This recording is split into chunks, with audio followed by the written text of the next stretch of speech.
वैशाली साड़ीज, दुल्हन लहंगे, फैंसी लहंगे, साड़ियों की सभी रेंज का एकमात्र शोरूम वैशाली साड़ीज, घंटाघर के पास, सुजानगढ़।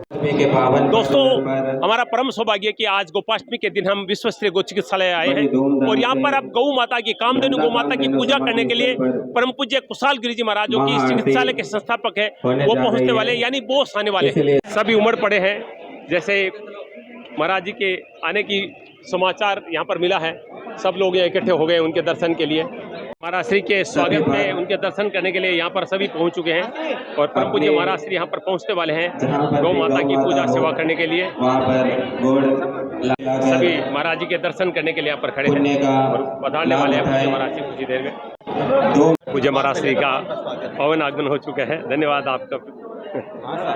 ये देखिए पूज्य महाराज श्री का पवन आगमन। सबसे पहले सभी यात्रियों से यही कहूंगा कि आज गोपाष्टमी का पावन पर्व है। जैसे अपने दीपावली होती है, वैसे ही आज गायों का सबसे बड़ा त्योहार है। आज के दिन गौ माता को माइक भी देते होंगे, उनकी पूजा करनी चाहिए, माला पहनानी चाहिए। ये कार्यक्रम हम कर चुके हैं, ये दूसरा कार्यक्रम है अब। और गौ माता को सजा करके, माला पहना करके, तिलक करके आरती करनी चाहिए। जैसे अभी हम अपन आरती करेंगे, आरती करने के बाद में गौ माता की एक परिक्रमा करें। गौ माता की एक परिक्रमा से संपूर्ण पृथ्वी की परिक्रमा मानी गई है। शास्त्र में कहा गया है, गवाम दृष्टवा नमस्कृत्य कुर्या चैव प्रदक्षिणम प्रदक्षिणी कृता तेन सप्तदीपाः वसुंधरा। गौ माता को नमस्कार करके, पूजा करके परिक्रमा करते हैं, संपूर्ण पृथ्वी की परिक्रमा मानी गई है। आज भी अपन इस समाधि के 3 परिक्रमा करेंगे ताकि गौ माता की कृपा आपके ऊपर बरसती रहे, हम सब के ऊपर बरसती रहे। उसके बाद में गौ माता को विधिवत प्रणाम करें, जिस प्रकार गुरु को और भगवान को करते हैं। सर्वदेवोमयी को, गौ माता के अंदर वो चीज है वो जो सब प्रदान करने वाली है। महाभारत के अंदर ये कहा गया है, भीष्म पिता ने युधिष्ठिर को यह बात कही थी, गौ भक्त मनुष्य जिस जिस वस्तु की इच्छा करता है वह सब उसे प्राप्त होती है। स्त्रियों में जो भी गौ माता की भक्त है, मनवांछित कामनाएं प्राप्त करती है। पुत्रार्थी मनुष्य पुत्र पाता है, कन्यार्थी कन्या, धन चाहने वालों को धन, धर्म चाहने वालों को धर्म की प्राप्ति होती है। गौ भक्त के लिए कुछ भी दुर्लभ नहीं है। अंदर विराजमान है, एक गौ माता की पूजा कर ली, 33 कोटि देवताओं की पूजा कर ली। आज तो विशेष मतलब क्या इसका फल मिलेगा। तो अपन आराम से 4-5 मिनट की आरती है, आराम से धूमधाम से करते हैं। मित्रों, विश्व स्तरीय गौ चिकित्सालय का दृश्य आप देख रहे हैं। गोपाष्टमी के दिन परम पूज्य कुशाल गिरी जी महाराज यहाँ पर गौ माता की आरती करने के लिए पहुंचे। आप देख रहे हैं प्रातः ब्रह्म मुहूर्त में आरती की गई थी और एक और आरती यहाँ पर अब की जा रही है और परम पूज्य महाराज श्री के दर्शन करने के लिए आप देख रहे हैं चारों तरफ हजारों लोग यहाँ पर पहुंच चुके हैं। देखिए शंखनाद हो रहा है आरती से पहले।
कुशाल गिरी जी महाराज गौ पूजन कर रहे हैं, आरती कर रहे हैं। आप देख रहे हैं विश्व स्तरीय गौ चिकित्सालय का दृश्य देख रहे हैं आप।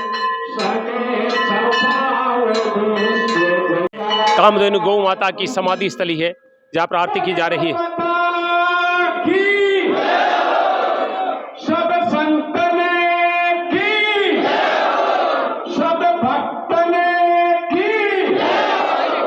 पंडित जी कहते हैं पुष्पांजलि करवाई जा रही है। करना है, एक साथ में पुष्प अर्पित करना है जब पंडित जी कहते हैं तब।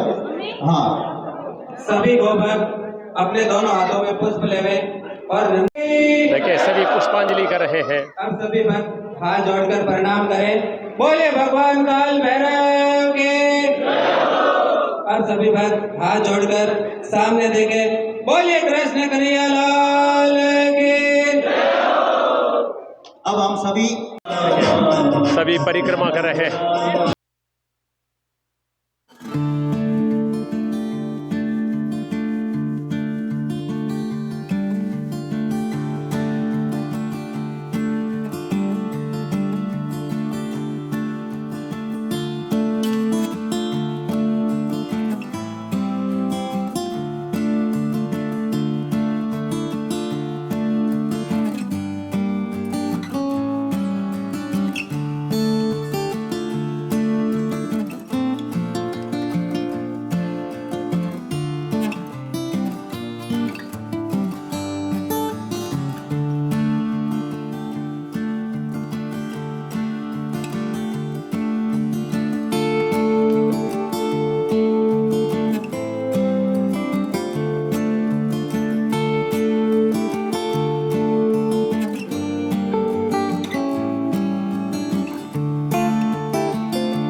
मैं कहता हूँ ऐसे सुजला का परम सौभाग्य है कि आज सनातन धर्म का सबसे बड़ा पर्व है जो पूरी तरह से गौ माता को समर्पित है। गोपाष्टमी का पर्व मनाया जा रहा है।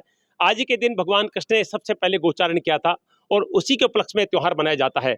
वर्तमान में अगर मैं कहूँ कि भगवान का कोई अवतार गौ माता की रक्षा के लिए, सेवा के लिए हुआ है तो परम पूज्य कुशाल गिरी जी महाराज है, जिनको पूरी दुनिया आज बोस के नाम से भी जानती है। और आज विश्व स्तरीय गौ चिकित्सालय में गौ माता की कामधेनु की इस समाधि पर विशेष आरती, कीर्तन, पुष्पांजलि सब कुछ परम पूज्य गुरु जी ने स्वयं अपने हाथों से करवाई है। ये बहुत बड़ी बात है। तो हम सबसे पहले आपको कोटि कोटि नमन करते हैं और गोपाष्टमी पर्व की बहुत बहुत बधाइयाँ देते हैं। तो क्या संदेश देंगे आज के दिन भक्तों को? सबसे पहले आपकी पूरी चैनल को बहुत बहुत साधुवाद जो आप इस न्यूज़ को गोपाष्टमी पर कवरेज के लिए आए हैं। दूसरा ये कहूँगा कि मैं गायों का तुच्छ सेवक हूँ और ईश्वर से प्रार्थना करता हूँ कि जब तक मेरे शरीर के अंदर प्राण रहे तब तक मेरे से ये इसी प्रकार अच्छी गौ माता की सेवा करवाते रहें, यही ईश्वर से कामना करता हूँ। तीसरा, गोपाष्टमी पर मैं समस्त देशवासियों से निवेदन करूँगा कि गौ माता का सबसे बड़ा अगर कोई त्यौहार है तो वह गोपाष्टमी का पावन पर्व त्यौहार है, जो दीपावली के 8वें दिन बाद में आता है, अष्टमी। और इस दिन गायों को नहलाना चाहिए ताकि वह स्वच्छ करके उन्हें फिर उनकी श्रृंगार होना चाहिए, उनका जैसे सजाना है, जैसे अलग अलग तरीके से मेहंदी लगा करके, सोल उड़ा करके, चमर छत्र लगा करके और भी विभिन्न प्रकार से मुंह के अंदर वो अनेक प्रकार के फूल इत्यादि लगा करके गाय को सजाना चाहिए। उसके बाद में मतलब क्या है, गौ माता की पूजा करनी चाहिए और तिलक करके और आरती करनी चाहिए, जो हमने अभी आरती की है। आरती करने के बाद में एक परिक्रमा करें। परिक्रमा के बाद में गौ माता को, एक गुरु को और भगवान को प्रणाम करते हैं, वैसे शीश झुका करके प्रणाम करना चाहिए। और उसके पश्चात गौ माता को आज सूखा चारा नहीं, हरा चारा, लापसी, पौष्टिक आहार, फल फ्रूट इत्यादि जो गौ माता को आप अपनी श्रद्धानुसार दे करके और उसकी कृपा प्राप्त करें। गौ माता के अंदर वो शक्ति है जो कलयुग के अंदर सबसे जल्दी प्रसन्न होती है। और महाभारत के अंदर पृष्ठ संख्या 606 द्वितीय खंड के अंदर भगवान शिव जी ये बात कहते हैं, अगर 1 महीने तक दूसरे की गाय को गुड़ अथवा रोटी देता है, गोग्रास देता है, उसकी 1 महीने में इच्छा पूरी होती है, उसकी 1 महीने में मनोकामना पूर्ण होती है। एक और भीष्म पितामह कहते हैं युधिष्ठिर को, गौ भक्त मनुष्य जिस जिस वस्तु की इच्छा करता है वह सब उसे प्राप्त होती है। स्त्रियों में जो भी गौ माता की भक्त है मनवांचित कामनाएं प्राप्त करती है। पुत्रार्थी पुत्र पाता है, कन्यार्थी कन्या, और धन चाहने वालों को धन और धर्म चाहने वालों को धर्म की प्राप्ति होती है। गौ भक्त के लिए कुछ भी दुर्लभ नहीं है। और सर्वदेवोमयी गो, 33 कोटि गौ माता के अंदर विराजमान है देवता। हम भगवान की तरह गौ माता की पूजा अर्चना करते हैं और उसी प्रकार हम पीड़ित गायों की हम सेवा करते हैं। तो गोपाष्टमी के पावन पर्व पर सभी, अगर मान लीजिए कहीं गौशाला में नहीं जाना हो तो आप अपने घरों के आसपास उस गौ माता की पूजा कर लीजिए। पूजा का सामान नहीं है तो रास्ते में कहीं भी आज गौ माता दिखाई दे, उसको आप एक केला, एक सेव और गुड़ कुछ खिला करके उसको प्रणाम करके फिर आगे निकलिए। देखिए उसकी आपकी कृपा बरसती रहेगी। और गौ माता के अंदर वो है शक्ति जो देखिए राजा दिलीप को संतान प्राप्ति का वरदान देती है और उसी कुल के अंदर भगवान श्री राम का प्रादुर्भाव होता है। और भगवान श्री राम की लीला के अंदर भी मतलब क्या है, गौ माता की लीला का आता है जब वो वनवास से जाने से पूर्व। और भगवान श्री कृष्ण राम से कुछ गौ माता की लीला बाकी रह गई है तो अपने दूसरे कार्यकाल के अंदर भगवान श्री कृष्ण के कार्यकाल के अंदर नंगे पैरे गायों की सेवा की और गायों को चराया और उसी कारण सेवा के कारण गोविंद और गोपाल कहलाए। इसलिए मैं निवेदन करता हूं कि जितने भी विश्व के अंदर अलग अलग धर्म हैं, आज विश्व के अंदर 11 धर्म है, लेकिन सभी ने गौ माता की पूजा को स्वीकार किया है। गोवध को अवध्य माना गया है। सब ने मतलब क्या है, उसमें अलग अलग प्रमाण भी है। तो इसलिए आज मैं विशेषकर कहूँगा कि गौ माता की कृपा प्राप्त करें और देशवासियों से निवेदन करूँगा थोड़ा इस चैनल के माध्यम से, अगर मेरी वाणी से अगर किसी का भला होता है तो आप प्लास्टिक के अंदर मतलब क्या है, फल फ्रूट बचे हुए जो है उनके छिलके वगैरह और कुछ भी है, सेविंग वाली डाडी मिला करके किले वगैरह एक थैली में डाल करके सड़क पर नहीं फेंके, क्योंकि वो छिलके खाने के चक्कर में आपकी ब्लड, आपके कील, आपके मतलब क्या जो आलपिन और कोई भी महिलाओं की चूड़ियाँ गाय के पेट में चली जाती है। और रोजाना के 2 ऑपरेशन हम करते हैं और वो 2 ऑपरेशन के कारण से गौवंश बच जाएगा, चाहे गौ माता है चाहे वे नंदी है। लेकिन जिनका ऑपरेशन नहीं होगा, जो हमारे पास में नहीं आए हैं, उनको तड़प तड़प पर मरना पड़ता है। इसलिए उस मरने के जिम्मेदार भी अगर आप हो, अगर प्लास्टिक के अंदर खाद्य सामग्री आपने डाली है, प्लास्टिक थैली आप उपयोग करते हैं तो आप अलग डालिए, अलग कचरे के अंदर, और खाद्य सामग्री अलग डालिए। यही मैं संदेश कहूँगा। जय गौ माता, जय गोपाल। बहुत अच्छी बात कही है। जो कोई नहीं सोचता है वो परम पूज्य कुशाल गिरिजी महाराज सोचते हैं कि कचरे में जिस तरह की आप लोहे की चीजें डालते हैं वो गौ माता के पेट में जाती है। एक बहुत अच्छी बात आपने कही कि मेरे मुख से निकली बात से किसी का भला होता है। महाराज जी, आपके मुख से निकलने वाली और आपके द्वारा किया गया कर्म आज पूरी दुनिया में एक मिसाल बन चुका है। मैं मानता हूं कि धरती पे आपसे बड़ा गोसेवक कोई नहीं है। आज नागौर की इस गौशाला के कारण गांव-गांव में गौशालाएं खुली है, गांव-गांव में डॉक्टर्स हैं जो गायों की सेवा करते हैं। इससे पहले कभी नहीं हुआ। बिल्कुल, ये इतना जरूर ये कहूँगा कि जो डॉक्टर की बात कही है, तो एक तो हमारे पास में लावारिस गौवंश के लिए 18 एम्बुलेंस है जो सड़कों पर बेसहारा गौवंश को लाती है। एक दूसरा, 5 राज्यों से घरेलू गौवंश आता है, पंजाब, हरियाणा, यूपी, मध्य प्रदेश और राजस्थान। जी। तीसरा, 500 गौशालाओं से बीमार गायें मेरे पास में आती है और छापर और सुजानगढ़ और लाड़नों से भी मेरे पास आती है, आपके उस एरिया की तरफ। 3, चौथा, हम 5000 डॉक्टर कंपाउंडर तैयार करेंगे। अभी श्रीमान शिव कुमार जी तिवारी ने अभी आपने बताया कि मतलब क्या है कि आप डॉक्टर कंपाउंडर, तो डॉक्टर कंपाउंडर हमने 2850 डॉक्टर कंपाउंडर तैयार कर दिए हैं गत 16 सालों में। और विभिन्न मतलब क्या एरिया के अंदर वो कंपाउंडर डॉक्टर लगे हुए हैं और हम निःशुल्क तैयार करते हैं, भोजन पानी का कोई शुल्क नहीं लेते हैं।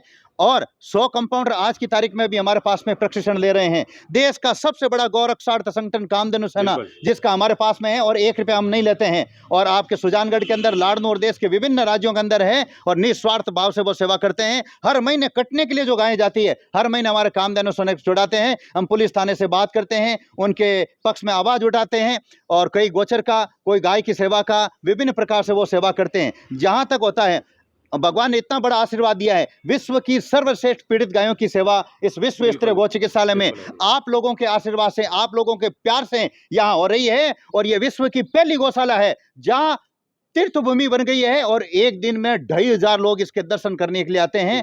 ये भगवान ने मुझे आशीर्वाद दिया। हे प्रभु, आपने इतना बड़ा आशीर्वाद दिया, मैं आपका कभी उपकार नहीं भूलूंगा। इसी प्रकार कृपा दृष्टि बनाए रखना। और मैं यही मन में प्रतिज्ञा रखता हूं कि इन गायों के अंदर मेरे माता पिता की और गुरु की छवि देखता हूं और उसी प्रकार से 2500 बीमार गायों की सेवा करता हूं, जिसको देखने के लिए लोग 2500 लोग रोजाना आते हैं और 2500 मेरे पास में गौवंश है। मैं निवेदन करूंगा कि क्रांतिकारी संत होने के नाते आप सभी एक बार सामने आए, सभी एक बार सामने आ जाएं और एक उद्घोष करते हैं जोरदार।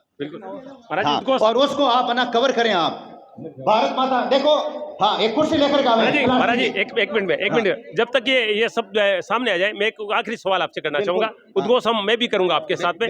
अभी गुजरात ने गुजरात राज्य में गौ माता का दर्जा मिला है। हाँ। आपको नहीं लगता कि हमारे देश सनातन धर्म की रीढ़ गौ माता है? पूरे देश में माता का दर्जा गौ को मिलना चाहिए। आपको नहीं लगता है कि सरकार को यह काम करना चाहिए जिस तरह गुजरात में हुआ है? एक तो महाराष्ट्र में भी अभी हुआ था, हाँ, महाराष्ट्र में, और महाराष्ट्र के अंदर राज्य माता का दर्जा मिला, हाँ, उत्तराखंड में भी मिला। तो आज अगर भगवा सरकार है जी, तो देर किस बात की है? पूरे भारत के राज्यों के अंदर राज्य माता का और पूरे भारत के अंदर राष्ट्र माता का दर्जा देकर के जी, करोड़ों हिंदुओं को मतलब क्या आस्था का मतलब सम्मान करना चाहिए, और पूरे विश्व के अंदर भारत की एक अलग ही छवि बनेगी। लेकिन मैं ये भी कहता हूं, गत अभी 4-5 दिन पहले जी। महाराष्ट्र के अंदर एक गाड़ी के अंदर आग लगा दी गई थी, उसके वीडियो और फोटो भी आप हमारे से ले सकते हैं, जी। जिसमें गायों को जिंदा जलाया गया था। वो उसके ऊपर महाराष्ट्र में राज्य माता दर्जा मिलने के कुछ दिन बाद में और 5 दिन पहले की घटना है, उन पर कठोर से कठोर कार्रवाई होनी चाहिए। जो गौ माता के ऊपर अत्याचार करता है, मारपीट करता है, मैं कहता हूं उसे फांसी की सजा होनी चाहिए, ऑन स्पॉट फांसी की सजा होनी चाहिए। कोई लंबा केस नहीं चलना चाहिए और तुरंत ये फैसला होना चाहिए, ताकि गाय के ऊपर भी बुरी नजर डाले तो उनको 100 बार सोचना पड़े।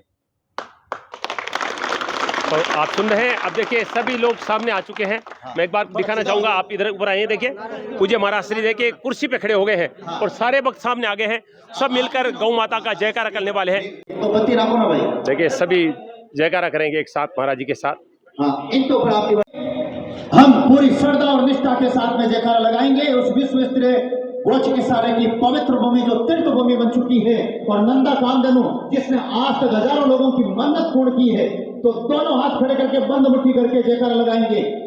भारत माता की वंदे इनकलाब, गौ माता की।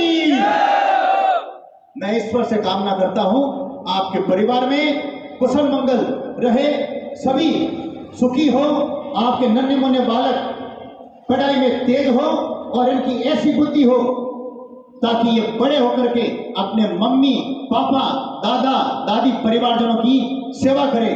हे प्रभु, इन बच्चों को ये आशीर्वाद देना। और ये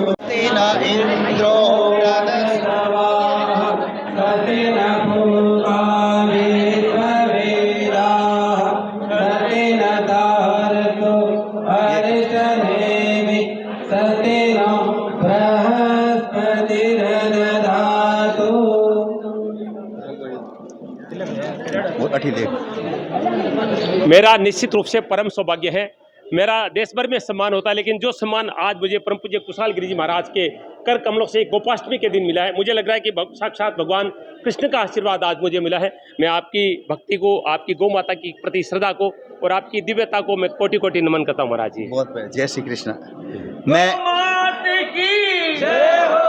मैं सुजला चैनल के शिव कुमार जी तिवारी का विश्व स्तरीय गौ चिकित्सालय की ओर से कोटि कोटि अभिनंदन और स्वागत करता हूं। नमन आपको जी महाराज। आपके साथ में है? हाँ महाराज जी सालासर से पधारे हैं। ये देखिए सालासर से पधारे हैं हमारे साथ रामजी लाल जी, जिनका भी स्वागत कर रहे हैं परम पूज्य कुशाल गिरि जी महाराज।